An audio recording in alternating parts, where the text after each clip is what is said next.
everyone, and welcome to this panel at Interchange. I've just realised how on brand I am, that I've got the orange theme of environment, and I put the top on this morning. Absolute accident. So thank you for joining us this afternoon for this panel, and the panel is on thinking about co-benefits by design, and in particular, how transport projects create value for far beyond movement, such as reducing emissions, restoring nature, building climate resilience and improving community well-being. And I'm Colette Carroll, and I am the Managing Director of Transportation for Atkins Realis in the UK and Ireland. And transportation is clearly entangled in the climate and ecological emergencies. Transport is the UK's highest emitting sector, with surface transport alone producing 24% of the UK emissions in 2023, largely from cars. And we must cut those emissions by 86% to meet the 7th carbon budget. The network has historically fragmented habitats, contributing to 19% average decline of species in the UK since 1970, and a further 54% reduction in where flowering plants are found across the UK. And against that, transport must also operate in a rapidly changing climate, where once extreme weather is now routine. The UK has warmed by 0.25 degrees per decade since the 1980s, with 2022 to 2024 among the 5 warmest years recorded. Already, 38% of roads and 37% of our railways face flood risk, and with projections, that is forecast to rise to 46% and 54% by 2050. So what do these pressures mean? These pressures, they increase the cost and complexity of maintenance and renewals. They disconnect communities and deepen transport-related social exclusion. They drive biodiversity loss, undermining the ecosystem services that we depend upon, such as food production and clean water. And they also place additional strain on public services, especially health.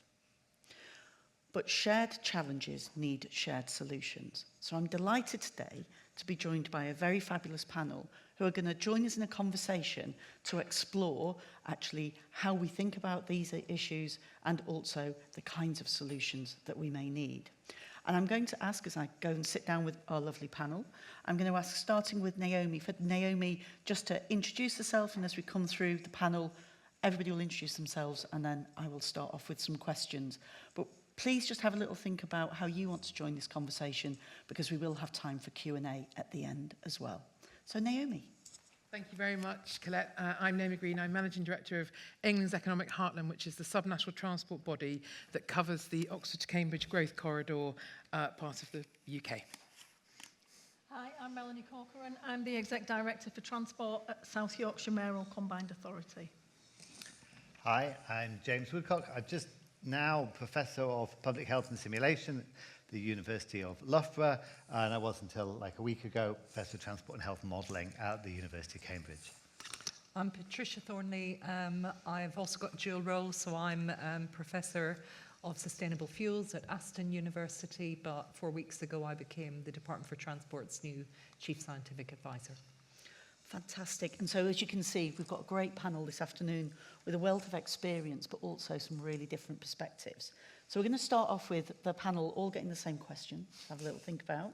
And we'll start with Naomi.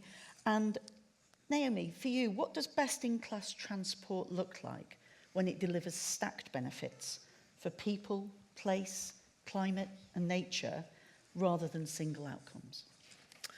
Well, when you were actually talking, Colette, at the beginning, I was thinking, what's interesting is that from a geography like we have in the Oxford to Cambridge Growth Corridor, which has got a huge amount of interest in it from an economic perspective, but actually if you turn that round and start from environmental drivers, what you also find along the way is that you then add in many, many other benefits that really you would expect to see from a transport perspective, that perhaps if we only look at economic growth, we do risk maximising the opportunity of.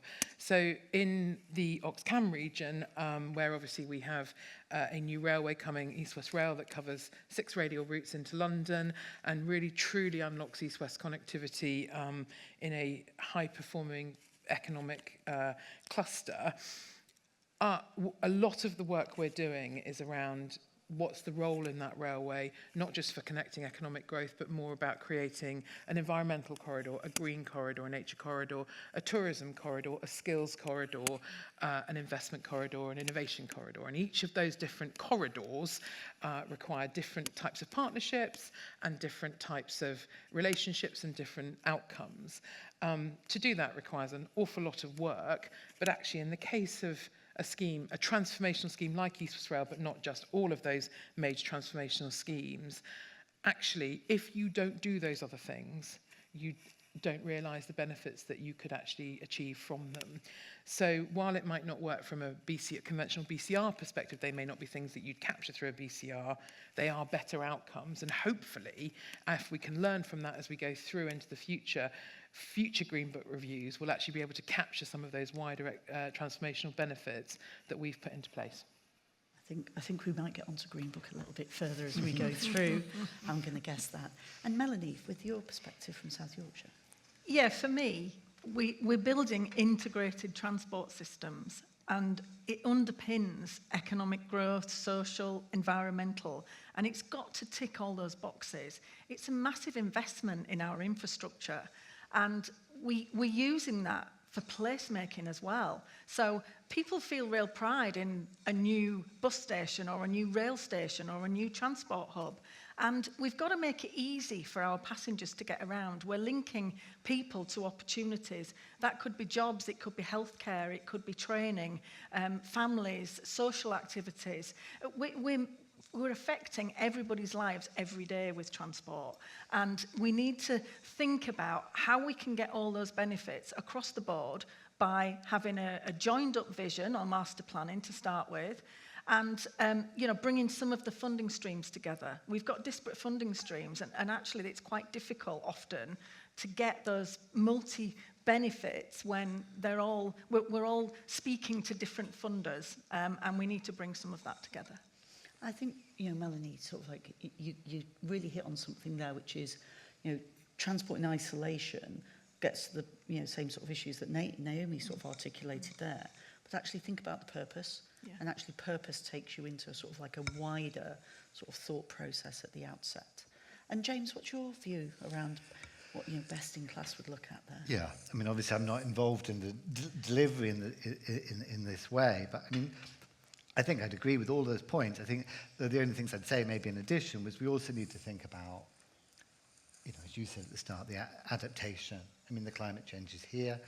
What we're investing in, that's what we're trying to do in the Dare Hub, what we're investing in now is going to be shaping what we have in the 2030s, 2040s, even 2050s, when climate change is going to be very real. And we don't know the exact extent of that. Obviously, there's a lot of uncertainty, and we don't know how that's going to play out on a micro level, even more perhaps uncertainty, combined with other things that seem to be happening in a kind of perhaps destabilizing, kind of global context. I think the other point, as well as the growth, is always to come back to cost of living. And I think that can't be separated from the climate crisis as well, because climate shocks will often play through as inflation shocks. I mean, obviously you'll get that horrendous events with people killed and so on, but the people in higher income countries, which are not maybe the worst affected by climate change in the short term, you will often more be in kind of the shocks of energy, the shocks of price changes, and so I think it makes a really, really complicated thing about how we can manage together, because we've got the economic growth, we've got health, we've got the environment, we've got mitigation, we've got adaptation, we've got cost of living together, and I think that's the real challenge that we have now in a period of constrained money. It is, and sort of like it gets to the heart of the trade-off point, doesn't it? Because if we even think about in the last few weeks, we saw what happened down at Dawlish with the bad weather coming down in the southwest. An awful lot of money had been invested down in Dawlish.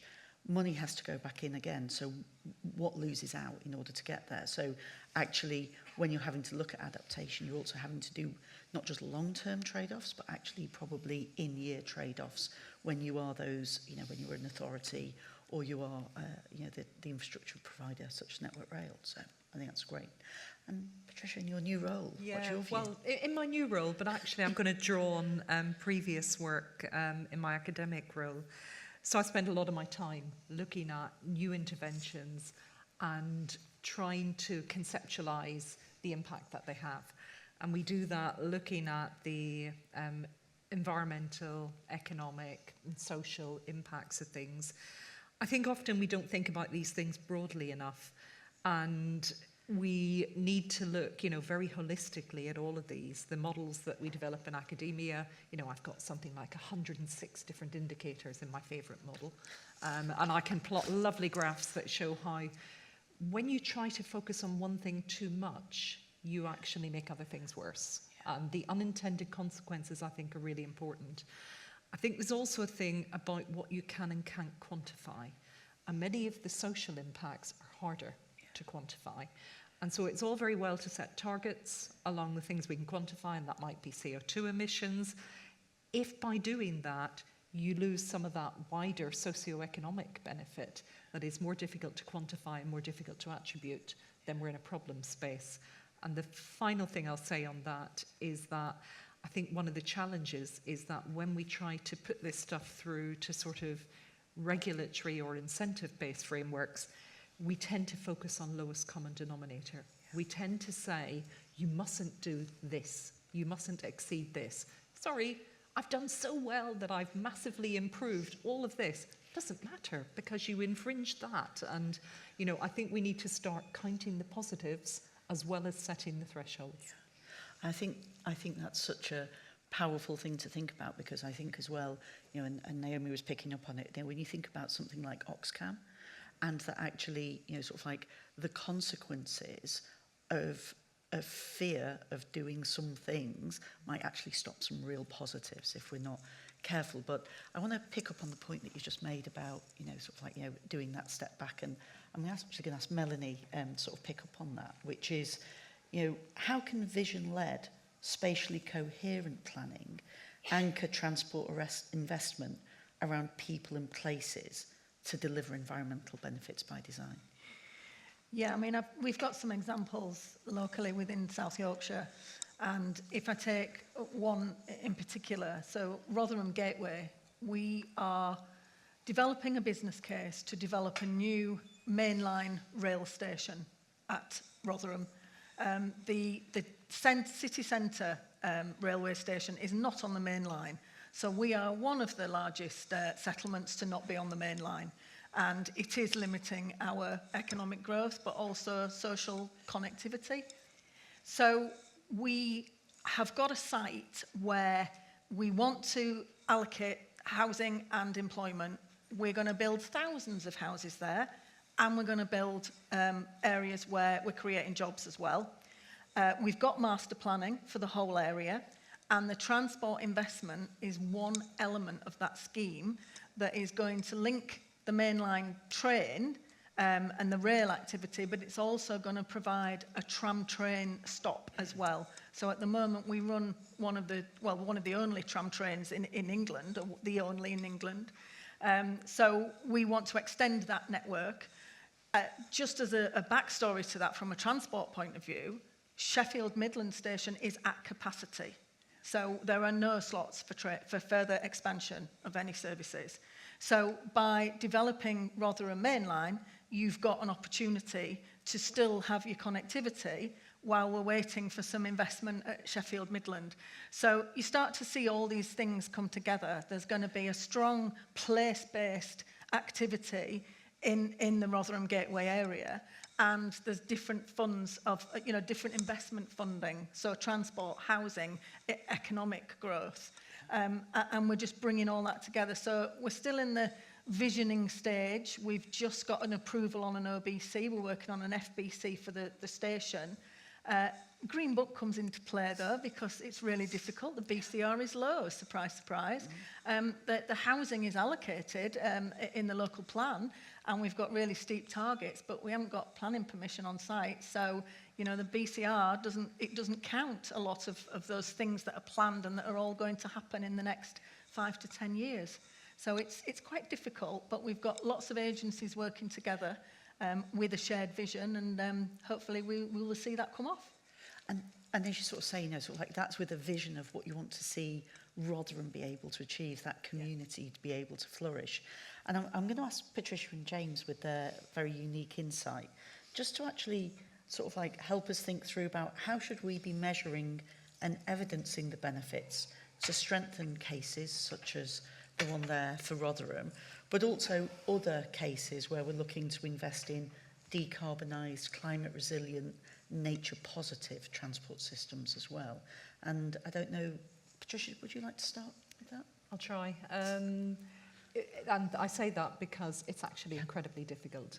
We're comparing apples and pears all the time, and we're looking at trade-offs, and it's about qualitative judgment around what people think is actually important. There are metrics for practically all of these things. I sat in the last session where we had metrics delivered on jobs and GVA. We can look at metrics on biodiversity and biodiversity net gain. But the socioeconomic impacts are, I think, the hardest to evidence and the hardest to quantify sometimes. The range of uncertainty associated with these is huge. In the last session, the person who was presenting did something that I confess I've done myself before, where we followed the Green Book methodology, and we looked at, the direct jobs and the indirect jobs and the induced and the economic benefits across the region. If that doesn't connect with people, and people don't identify with the fact that this thing has actually really created those jobs locally. And I think the local element is key here. I think that sometimes we can quantify things in a way that maybe nationally, internationally, and I could bore you with many of examples of where this has happened. It's the right thing because the CO2 emissions are coming down, the jobs are being created, etc. But if the people near where the intervention is happening don't experience that, then you can't continue. You can't get the next one through. And I think that, sort of like, the role of democracy in all of this should never be understated because, when we think about the vision-led that you just spoke about there, Melanie, and the examples that you gave as well, Naomi, you've got to think about, the fact that somebody has to make a decision about this, and then these are not programs that are normally deliverable within a single political cycle. The great, modern cephalogical kind of example of that would actually be the last presidential election in the US, where, it didn't matter if the Democrats said, here are all the indicators that tell you that think we're doing a good thing. Your point, James, if it didn't feel it in the pocket and the cost of living felt bad, then people will make different choices. And then you start to see a stop-start in that. But James, what would you sort of like want to pick up around that measuring and evidencing of these benefits that, as Patricia says, they're so much more difficult to grasp on that Green Book appraisal? I mean, I think we need methods and models that can capture the population variability in how these things are experienced, or how these things at least are distributed.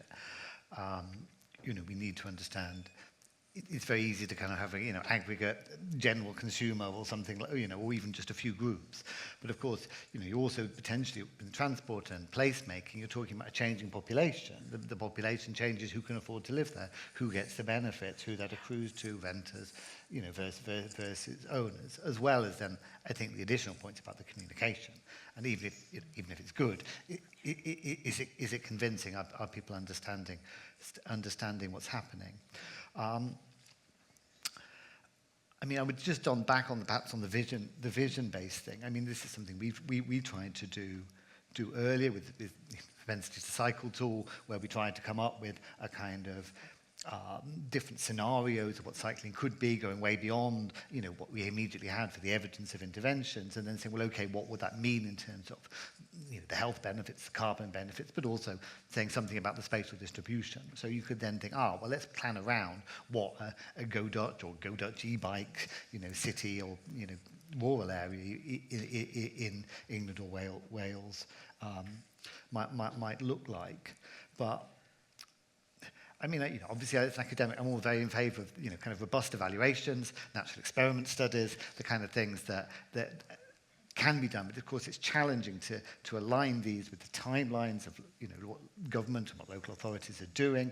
And to provide evidence that is quick enough and is convincing enough. I myself do a lot of stuff on the models, and I think it is getting increasingly possible to bring in a wider range of these social economic benefits with the modelling. I mean, we're doing a small project for Active Travel England on including morbidity as well as mortality within the tag appraisal. And I think beyond that, I think wider range of stuff around well-being and so on is possible. We have evidence on that. We have evidence on the effect of, it's not as good as it could be, but on greening, we have, more evidence on noise. I think it's possible to start including these in a way also accounting for how they perhaps affect different population groups differently. That it's not just here's a damage cost function of an air pollution, which is, quite abstract from, people's health and so on. Let's think about who's exposed, what they're exposed to, what their kind of baseline susceptibility is, and then what that might mean in terms of their own both health and, well-being. And I know that, sort of like this is an area that lots of people are looking at. I know, for instance, that, the University of Liverpool has done quite a lot of work with the Combined Authority, looking at the indicators to help start to frame a different view of these wider benefits within their investment appraisal. But it's that capturing and then isolating. And I know, Naomi, you and I have spoken about this before around the sort of challenges that you've seen around this. Yeah, and I was just listening with, real interest in the kind of descriptions you were making about how you capture those benefits and those wider opportunities. And the truth is the system is exhausting. Like, trying to crack this is exhausting because of the number of people that are the decision makers. Now, devolution has a huge role to play in addressing some of that. But if you look at a geography like mine where devolution is slightly further away, but also even then we're still going to have different layers of different numbers of combined authorities across the region. We have 4 potential new town locations, 3 within the region and 1 on the boundary in North London, on the boundary of Hertfordshire. And then on top of that, we also have housing sites, 3,000, 4,000, 5,000 urban extensions in places like Swindon, all over our region. And in every single one of those, you could design better. You could design better health into it. You could design better solutions for school-based transport. You could think about home-to-school transport, total transport, how those things could address the transport system, how bus franchising might solve some of those issues. But ultimately, because there are so many layers of decision makers, and actually the market designs settlements, really, how the housing's laid out within a particular settlement is led by developers, although you obviously through the planning process capture different requirements, it becomes actually too hard to do. So I think we have small pockets of case studies in the country of where this has been done well, but democracy is where you can celebrate those and drive it through. So I think there's a bit about how do we take the evidence, how do we make it feel real for political leaders, both local authorities, combined authorities, and government ministers, so that they can then confidently use that to make decisions that are bolder than perhaps the appraisal process allows them to do on its own. It's such an interesting idea, isn't it? Because, I think, that connection of, people to lived experience, which, James, Patricia, both of you have picked up on, which is this whole idea of, you can go through whatever lovely Green Book appraisal you want, but did you tangibly feel that you could get to the opportunity, and do you feel optimistic? And opportunity and optimism are such powerful, emotions, but actually, how do you actually, use all of that to kind of bridge the gap between the analytical and the emotional for people? I think it's a really interesting idea, Naomi. And the barrier that you spoke about there, Melanie, are there other barriers that you can see to making these kind of multi-benefit investment choices? Yeah, it's interesting about the political barriers and the decision making. So you're implying that it's easier in a mayoral combined authority. It does bring a lot of the decision making into the same place, but there are so many other barriers. The funding is siloed. And from April, we're going to have an integrated settlement. But funding will be ring-fenced within that integrated settlement, and there's certain amounts of money that DFT have put in and MHCLG, and they'll all be expecting their outputs to be delivered. So we'll still be navigating through that landscape, and it still will be quite difficult. So we have to have the right tools to be able to do this, and I think one of the few tools that we have is probably social value on our bigger contracts. So I do think that we've got the opportunity. I mean, it tends to be particularly on capital infrastructure schemes where you would ask for a commitment to social value. And I've seen some really good schemes delivered that that I'm familiar with. So in Sheffield, we've got a Greater Green scheme where cycle routes have been put in and there's wild planting. And it looks really attractive along a corridor. And I've seen schemes like that in Leeds, similarly. I've seen an enterprise zone in Bradford where we managed to, when I worked previously in West Yorkshire, we managed to secure the social value where the contractor worked with a local school, gave all the school kids some wildflower seeds, they planted the area, and it looked beautiful. And the kids really felt that, young people, felt that they were really involved in the scheme, and it was really positive, and the community came together. So I've seen schemes done really well. We are out to tender at the moment for our new bus fleet for bus franchising. We are having a new fleet for Tranche 1, Day 1, which is September 27, for the first time on on a scheme that's not capital infrastructure. We are asking for 10% social value in terms of the way that we score those bids. So that is a new way of approaching things for us, but we really want to see the economic, the social, the environmental benefits, and we're tying that in through a sort of social value procurement route. And James, Patricia, is there anything about that social value route in these sorts of investment decisions that you think that there's more that we could be thinking about now? I mean, perhaps if I just said something on the previous point more, but I think it comes back. I think it comes back also to the question around the vision, because you can get buy-in around a vision. You can't really get community social buy-in around a BCR. It's not. No, yeah. I might quote you on that. I mean, I've spent a lot of time last year in Singapore. Now, obviously, Singapore now has many advantages. Not saying we should try and can it, but you do see a consistency of government. But you do see the capacity to get things done. You also do see they make a real effort to get buy-in. They really work at that to get the community buy-in at different levels, including the professionals, but including the communities as well. And you see the work that they put into that, and I think that's really important. I mean, I do think coming back to what Naomi said, we do have a problem at the moment in the UK in terms of governance, in terms of the state struggles to get things done, but this has been a problem for some time. I think we can talk about neoliberalism or whatever, but I mean, we're getting into a period when on the right and the left, we're seeing a lot more state intervention. And I think with kind of the climate crisis, we're going to need more of that. Now, that's not saying replacing the market, but maybe in some areas it is. And even down to what the developers are doing, where is the space for that? And can we develop the capacity to do that, and perhaps slightly have a reshape of what the role is between the private sector and the state?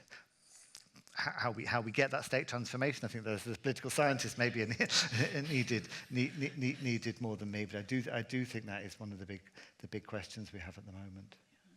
Can I just pick up on that challenge of making the case? Yes. I think this is so important. I lived in this city, in Manchester, at the time that the congestion charge was put to vote. I was working in a climate change centre. We were stunned when we saw the outcome of that, because we thought we knew what was coming. We thought everyone, obviously, would support it, and it was a good thing. If you look at the socioeconomic analysis around that, the communities that stood to benefit most were the most impoverished. They were the ones where they were feeling the health impacts of this. But because it's really difficult to quantify and actually sometimes to be transparent about the long-term health impacts of some of what we're doing, there was failure to sell. There was failure to sell that vision to the people of this city in terms of what could be achieved. So I think that data is great. We absolutely need it. We're in a job as academics because of that, fabulous. But we do need to get the advocates on board who are going to make the case if in a democracy we're actually to get this over the line.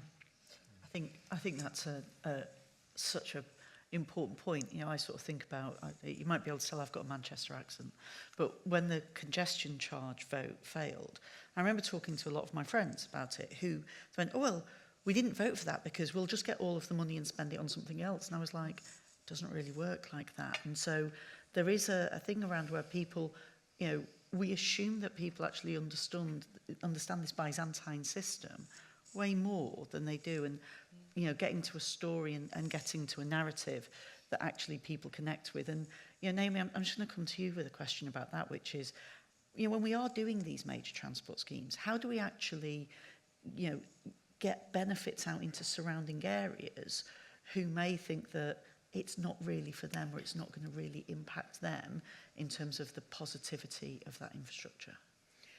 I mean, it's really interesting. I'd like to come back on the social value point in a minute, and I'm actually going to indulge myself in coming back to something about actually my daughter.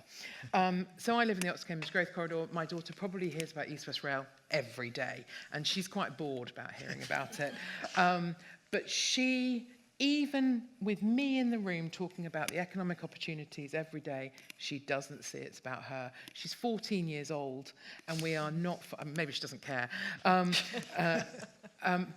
we will, when East West Rail comes, be within 45 minutes of both Oxford and nearly Cambridge.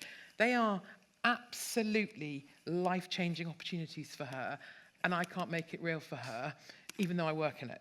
So can you imagine people who are disengaged, don't have a boring mother that goes on about it all the time, and all the other things? It's so far away from them. We have 409,000 jobs that we need to fill in order to achieve our economic opportunity in the Oxford Cambridge Growth Corridor.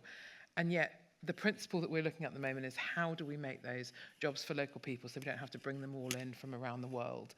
And it feels like we're having two conversations.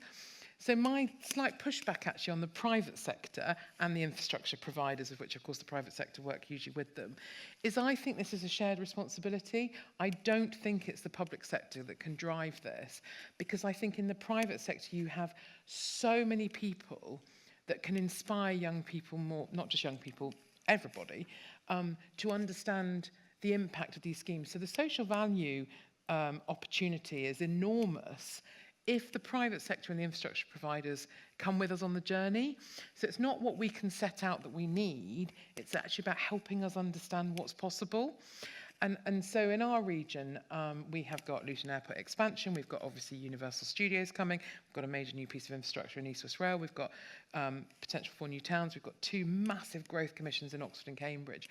If we put together all of the social value requirements from the infrastructure that's coming in our region, can you imagine what we could do with that would then be able to make people feel it was for them?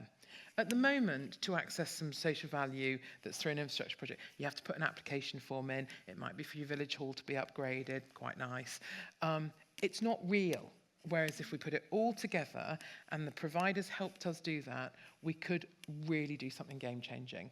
But I think the public sector will fail if we do it on our own, because everyone's got too many other things to do. It requires a whole sector approach. I think that's a cracking challenge to the private sector, which I a part, but also because the most bang for your buck will come with that kind of combined effect. Because, you know, if you sort of think about, you know, sort of like what you can achieve, and in my career I worked on London 2012, and, you know, the best bit of social value that we did was by far and away opening up training opportunities for, you know, the horrendously acronymed NEETs, people who just wanted to get into education and work and training. And so, that to me is, that to me is always my gold standard of social value, was actually, that was a programme that was our one big thing that we did, and we were consistent on it with every procurement that we did. And I think that it's a really big challenge. And, I'm sort of sitting here and reflecting about the fact we do quite a lot of stuff in the education sector around STEM, ambassadors, our colleagues go out and they use their volunteering days. But we probably talk about the engineering, we probably are not saying, and this is the economic benefit of it. So there's a takeaway from me from this conversation, which is how do we also become better at being translators as the private sector when we're talking to the next generation of engineers, project managers, environmental scientists who we work with now. I'm very conscious that we will run out of time because you guys have got lots to talk to us about. And I've got one more question, but before I get to my last question, is there anybody in the audience who would like to join the conversation with our couple of hands up here? That's great. Thank you. Philip Andrews. I'm an independent consultant. I'm ex-DFT, so I've got formal business cases, okay? Just on the practicality point, I hear your point about how you persuade both the voters and the decision makers. Because they're politicians, decision makers, and they care about voters. Let's talk about this, be frank.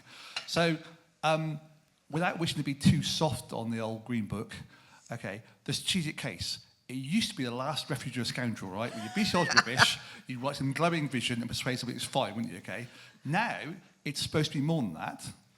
You also take alongside, there's some of the things we're talking about, and the non-green tangibles that we just write some glossy words about, you can actually measure all the things you're talking about, health benefits. So it is a grind, but you can do it, and we need to be slicker and not invent the wheel all the time. So I would argue that that strategic case that you want at the top, I'm going to use the vision word, my apologies, okay?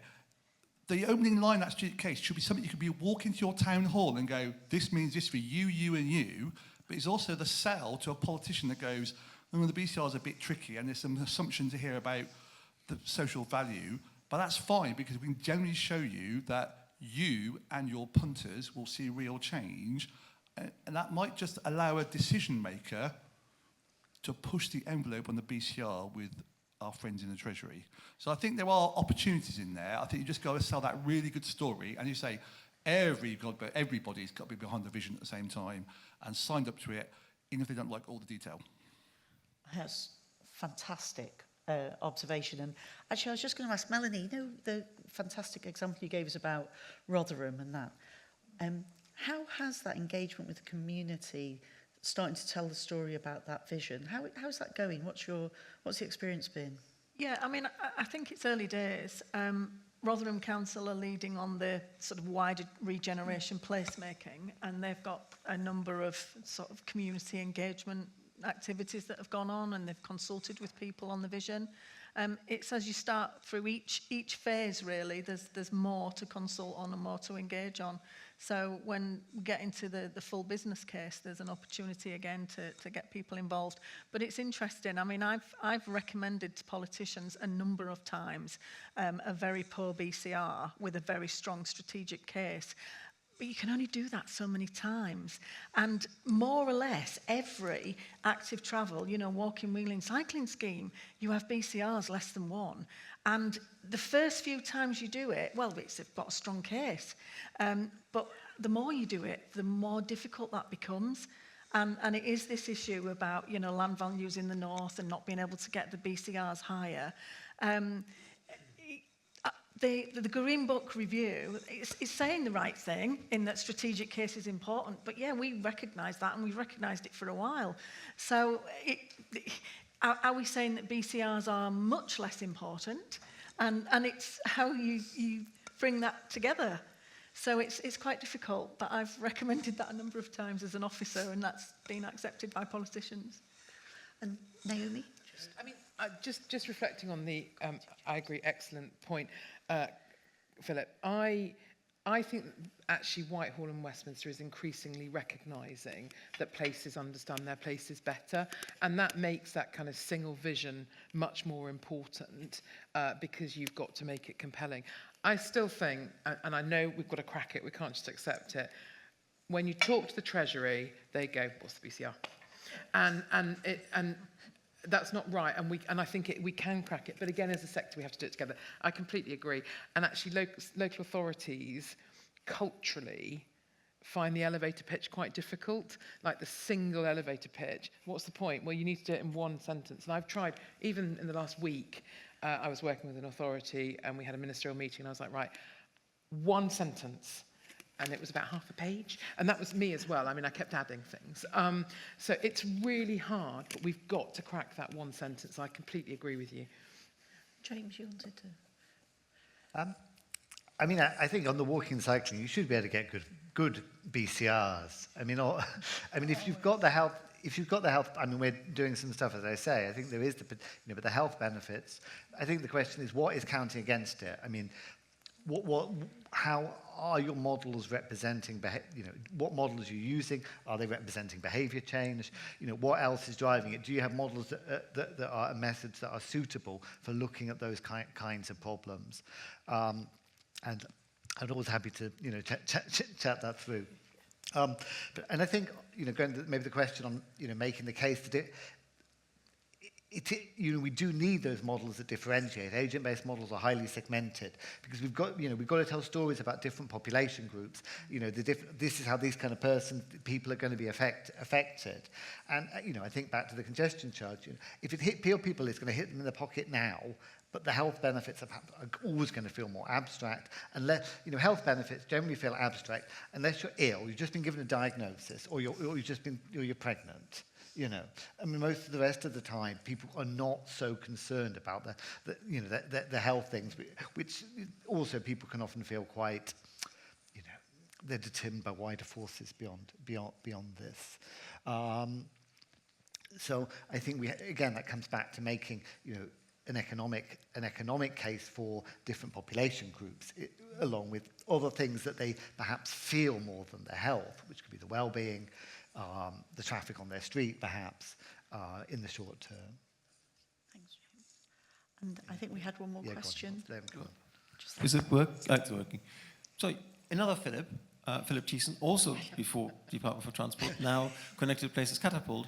I kind of would like to also defend the Green Book a little bit. The problem is the Green Book has always stated that it's a strategic case first. You don't go anywhere near a BCR unless you have a good strategic case. Second thing is, you do not compare a BCR in the Northwest against one in London, because they're solving different problems. You cannot use BCRs, yet they're only BCRs, you compare them when they solve the same problem. I totally agree, come spending review, Treasury says, what's a BCR? Oh, strategic case, come on, doesn't matter. So they completely defy their own guidance, and that's a huge problem. I think there's a second problem. We don't seem to have that sort of leadership that is required for the strategic case. That is then the narrative that brings people along with you and shows you conviction. But then we have 2-year budgets. How do you have leadership in long term? So just as I'm an optimist, I'm picking up, NISTA now has a 10-year investment pipeline published.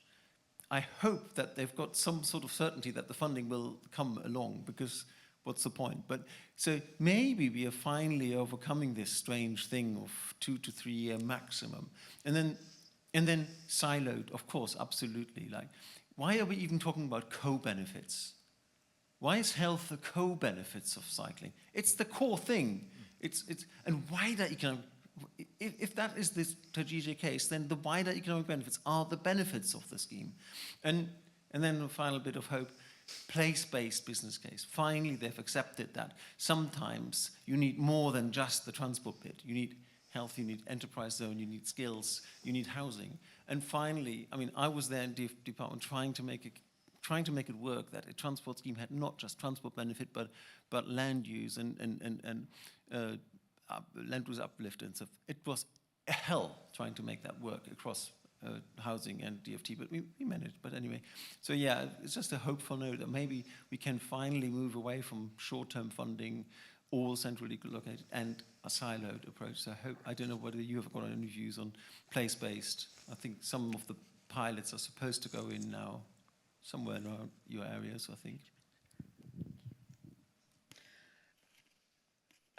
Do you want a final Do you want reflection? a final, and then, because we're going to wrap up, so it's a beautiful segue, because what I was going to just say is I was going to ask the panel, just as we finish up, it actually picks up on your point there, which is, you know, what are the practical things that we could be thinking about to embed these benefits, I think you said co-benefits there, the benefits across everything from resilience to well-being to nature. And just a thought to wrap up from the panel, just off you go, Naomi. So I've got two. One of them is it would be amazing to work with the private sector and the infrastructure provider on making the most of kind of those wider the funds, social benefit funds. That's a sort of action. The other one is in terms of making place-based decisions. Coming back to that question, actually, it's really useful to invite the decision makers from Whitehall to come and visit your scheme.